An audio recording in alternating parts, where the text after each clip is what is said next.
تو ہر مسلمان، ہر عورت، ہر مرد محمدی نظر آئے، یہ سیکھے۔ تبلیغ اس کو سیکھنے کی محنت۔ ہمارا نبی بحر و بر، شرق و غرب، شمال و جنوب کے لیے اکیلا آیا ہے۔ تو اتنی بڑی کائنات کو اسلام کون پہنچائے گا؟ میں نے آپ کو بتایا نا، 8,156 دن ٹوٹل ہے ہمارے نبی کی عمر نبوت کی، اور زمانہ کتنا ہے؟ اور آئندہ بھی جو قیامت آنے والی، سورج کے مغرب سے نکلنے تک کا زمانہ دیا جا رہا ہے۔ انسان، جنات، سب۔ تو کم از کم اللہ تعالیٰ عمر نو تو دے دیتا ہمارے نبی کو، تاکہ ہم بھی صحابی ہو جاتے ہیں۔ 1400 سال جو عمر پائی، 1450 سال نوح علیہ السلام نے، 1450 سال، تو بھی ہمارے نبی کو تو 1423 سال مکمل ہوئے ہیں۔ تو اگر اللہ تعالیٰ ان کو نوح علیہ السلام کی عمر دے دیتا تو ہم سارے صحابی ہو جاتے، ساری عورتیں ہماری صحابیہ ہو جاتی اور تبلیغ بھی ہو جاتی۔ سب سے لمبا زمانہ، سب سے لمبا میدان محنت، سب سے تھوڑی زندگی، سب سے تھوڑا میدان وقت، میدان اپنا محنت کا وقت سب سے تھوڑا 23 سال۔ آ جاؤ، بس آ جاؤ۔ تو یہ پیچھے کون کرے گا؟ کہ یہ امت فَلْيُبَلِّغِ الشَّاهِدُ الْغَائِبُ، اس لیے آپ نے حجۃ الوداع میں یہ امانت امت کے سپرد فرمائی، فَلْيُبَلِّغِ الشَّاهِدُ الْغَائِبُ، میرا پیغام آگے پہنچاؤ۔ میری ایک بات پہ غور کرنا، یہ بہت غلط فہمی پھیلی ہوئی ہے۔ یہاں لفظ شاہد استعمال کیا ہے، اور لفظ یہاں بہت استعمال ہو سکتے تھے۔ شاہد، شاہد، الشاہد، الشاہد اتنے لمبے چوڑے معنی رکھتا ہے کہ جب میں نے اس کے لیے کتاب اٹھا کے دیکھی، لغت جو پرانی لغت ہے، لسان العرب، تو کوئی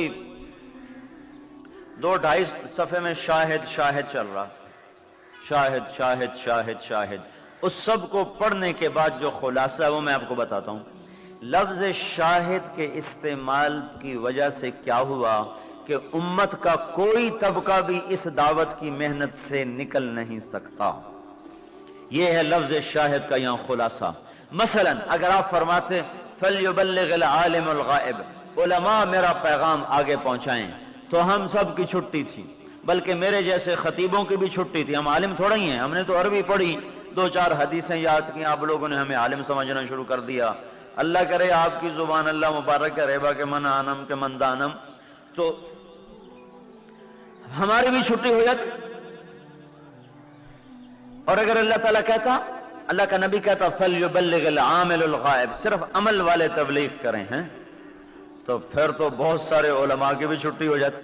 پھر تو صرف جنید بغدادی جیسے آتے، شیخ عبد القادر جیلانی جیسے آتے، علی حجویری جیسے آتے، معین الدین چشتی جیسے آتے، وہ ان جیسے آج آئیں گے کہاں؟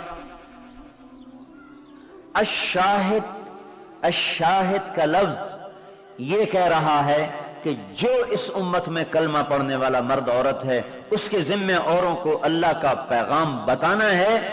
عمل کرے گا تو پورا کامیاب، پورا مسلمان، عمل نہیں کرے گا اور دعوت دے گا تو ادھورا، عمل کرے گا اور دعوت نہیں دے گا تو بھی ادھورا۔ اب میری اس بات کو قرآن سے لو، والعصر، مجھے زمانے کی قسم، ان الانسان لفی خسر، سارا جہان ناکام ہے، سب ناکام۔ اور کوئی بچ بھی گیا؟ اللہ کا سب ناکام، یہ ہتھوڑا مارا ہے سب۔ یا اللہ کوئی بچ گیا؟ کہا ہاں بچ سکتے ہیں۔ 4 صفت کے آدمی، الا الذین آمنوا، سمجھ رہے آپ؟ الا الذین آمنوا، ایمان کی شرط لگانے سے سارے کافر ناکام ہو گئے۔ وعملوا الصالحات، ایمان والے اور جنہوں نے اچھے عمل کیے۔ تو 100 نمبر رکھو ہر پرچے کے، تو 100 نمبر مل گئے، 200 نمبر مل گئے، 200 ابھی باقی ہیں۔ آدھے کامیاب ہو گئے، آدھے اب یہ بھی ناکام ہیں۔ ایمان کی شرط لگانے سے 1/4 کامیابی مل گئی، 3/4 ابھی کامیابی باقی ہے۔ عمل الصالحات، اچھے عمل کیے تو 1/2 کامیابی مل گئی، 1/2 کامیابی ابھی باقی ہے۔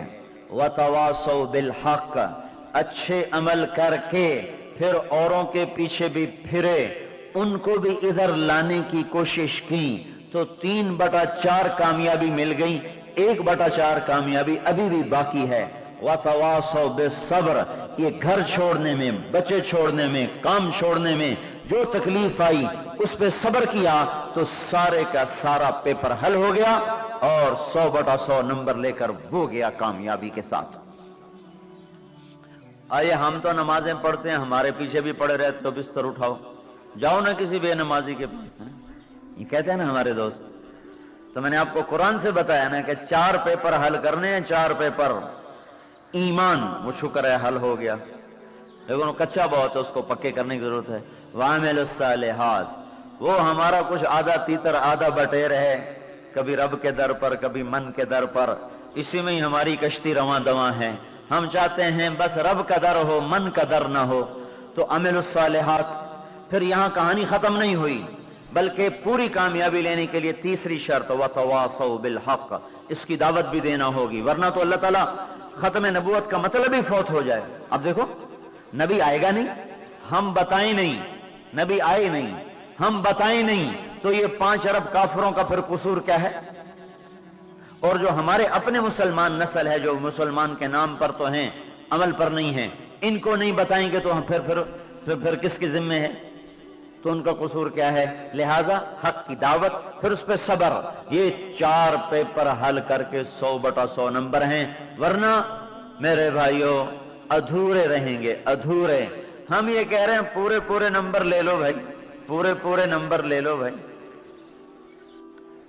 تو فَلْيُبَلِّغِ الشَّاهِدُ الْغَائِبِ کا مطلب یہ ہو رہا ہے یہاں کہ میرا ہر امتی مرد عورت میری بات آگے پہنچائے۔ اب ایک اور بات کے ساتھ وضاحت ہو جائے، زندگی میں کبھی کبھی آنا ہوتا، میں تو یہاں پہلی دفعہ ہی آیا ہوں۔ جو عمل کرے وہ تبلیغ کرے، جو عمل نہ کرے اسے تبلیغ کا کوئی حق نہیں، یہ ہمارے ماحول میں پھیلی ہوئی بات۔ خود تو عمل کرتے نہیں، اوروں کو تبلیغیں کرتے ہیں، اور پہلے گھر تو ٹھیک کرو اپنا،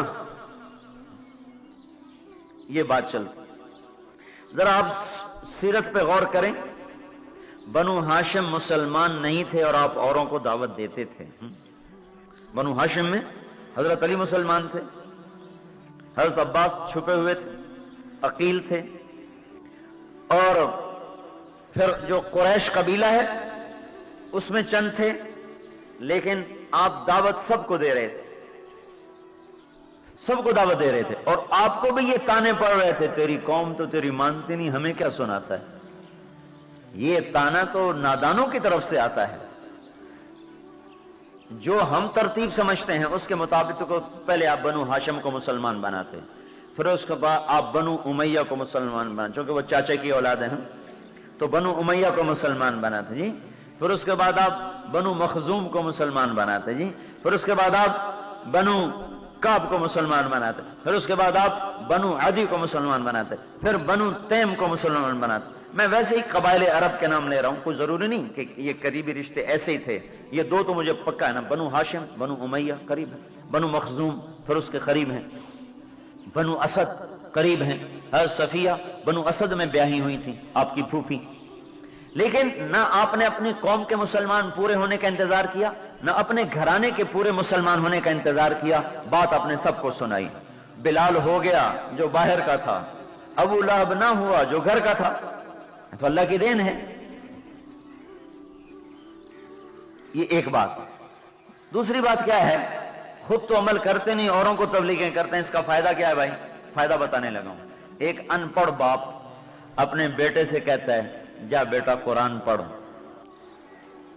وہ آگے آپ کے مذہب کے مطابق اگر عمل کرے، ابا تو خود تو پڑھا نہیں، مجھے کیوں تبلیغ کرتا ہے، آرام سے بیٹھ، پہلے جا خود پڑھ پھر مجھے پڑھانا۔ اس فرما بردار بچے نے کیا کیا؟ مسجد میں چلا گیا گڑی شاہ کی۔ قاری صاحب نے کہا بیٹا پڑھ بسم اللہ، انہوں نے کہا جی بسم اللہ بسم اللہ۔ بسم اللہ کا پڑھنا تھا کہ جس باپ نے بھیجا تو اس کے پچھلے سارے گناہ معاف ہو گئے، اور خود تو عمل کیا نہیں، خود تو عمل کیا نہیں۔ میں یہ نہیں کہہ رہا کہ عمل کی چھٹی کر دو، میں ایک توازن پہ لانے کی کوشش کر رہا ہوں۔ عمل کرنا، تبلیغ کرنا، یہ تو ہے پورا پیپر حل ہو گیا۔ عمل کرنا، اوروں کو نہ کہنا، ادھورا پیپر حل ہوا ہے۔ اوروں کو کہنا، خود نہ کرنا، ادھورا پیپر حل ہوا ہے۔ پورا وہی ہے جو میں نے 4 شرطیں بتا دیں، لیکن ایک چیز کو دور کرنے کی کوشش کر رہا ہوں کہ خود تو عمل کرتے نہیں، اوروں کو تبلیغیں کرتے ہیں، کیا فائدہ؟ یہ فائدہ بتا رہا ہوں، سمجھ میں آئے گا یہ فائدہ۔ اب دوسری حدیث سنو، الدال علی الخیر کفاعلہ، جو کسی کو نیکی کی راہ بتا دے گا اس کو بھی اس کی نیکی کا اجر ملے گا۔